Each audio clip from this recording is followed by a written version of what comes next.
Living our authentic lives. How shedding societal expectations can lead to a life without regrets. By William Schroer. In a recent online article, a palliative care nurse was asked, "What is the one regret old people always have?" As this nurse typically cared for patients who were terminal or in hospice, she had enough conversations with those nearing the end of life and wanted to share their thoughts to venture a point of view. The number one regret, well, there are really two, are not spending more time with the people that really matter to them, and not living their life for themselves, aka doing what others expected of them or what society dictated they should be doing with their lives. Her conclusion: live your life the way you want. I couldn't agree more. The challenge of living authentically. As a naturist for the past 30 years and after opening my naturist B&B 5 years ago, I have been struck by how incredibly difficult it is for so many to follow that advice. I opened Nuanced Naturist B&B in part to provide a quality naturist experience for naturists in the Midwest, but also, specifically, to help first-time naturists become comfortable with living clothes-free in a small-scale, intimate setting. About 40% of my guests are first-timers, and almost universally, they find the experience transformational, wonderful, and liberating. Experienced naturists know this feeling and would nod and say, "Yep." However, in spite of believing a clothing-free experience would be both natural and positive, the journey for many, if not most, of my first-time guests is stress-inducing, soul-searching, and time-consuming. Often, I have had guests tell me, "We have been talking about this for years, or decades, or we were really intimidated about coming here, or I surprised my partner that this is where we are going for a holiday." Some first-time guests were visibly nervous on their arrival, and almost all were dramatically overpacked for the weekend. Yet, in a very short period of time, after disrobing and taking a tour of the grounds and amenities, their anxiety was shedding as quickly as their clothes.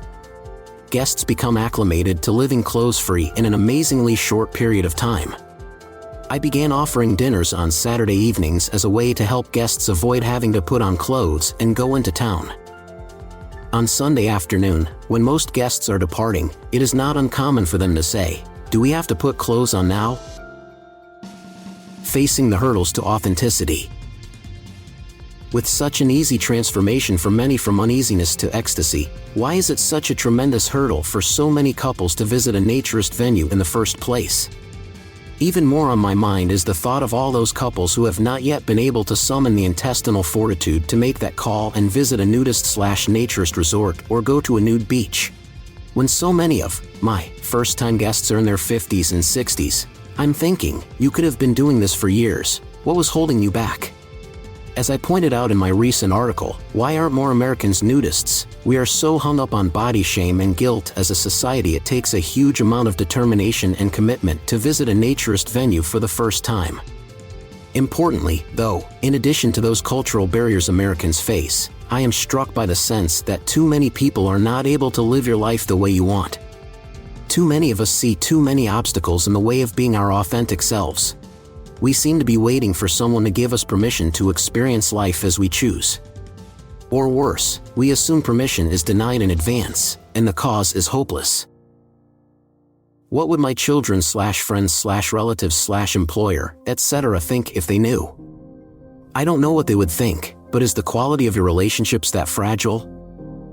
One first-time guest named Clarence said, "I thought about what story I would come up with to tell my daughter where we were for the weekend. And the more I thought, the more complicated the lie became. I decided I wasn't going to lie and tell her the truth." She laughed and said, "I always knew you were quirky." Then she offered to pay for another night's stay here. I must have done something right, raising her. I don't think my body is good enough to be nude in front of others. Naturism is about body acceptance, and the first body you have to accept is your own. When you do that, your self-esteem and self-confidence go up, you see others differently, and others see you in a different light. Body acceptance as a naturist helps you be your authentic self. I'm too old to be a naturist/nudist. No, you're not. I have first-time guests in their 60s, 70s, and beyond. They all felt the same transformational glow of living and being accepted for who they are clothes-free.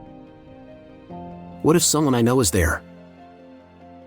Well, you have just encountered some like-minded people with whom you have a shared experience and a potential friendship on a new level. There are more hobgoblins of the mind that keep us from doing what we instinctively feel would be fun or a positive experience. Those self-limiting cautions do more than keep us between the lines. They hinder our sense of the possible and put blinders on our imagination. It makes it seem so much of life is for other people, not me. Whether it's experiencing life clothes-free, deciding to take up skydiving or riding a motorcycle, taking a pole dancing class, knitting, for men, or chainsaw art, for women, stop worrying about what your family/friends, etc. would say or what society thinks is appropriate. Do you? You will have fun, make mistakes, and experience exhilaration and regret. There is no free lunch. But what are they going to do, send you to Vietnam? My 1970s Army experience is showing through. Live your life the way you want, and you will not only have one less regret, you will value the journey. We hope you're enjoying Planet Nude. If so, please consider a paid subscription. Your membership comes with exclusive content and supports our work. Subscribe at www.planetnude.co. This episode of Planet Nude podcast is sponsored by the Naturist Education Foundation, supporting naturist initiatives and preserving naturist history. Learn more at www.naturisteducation.org.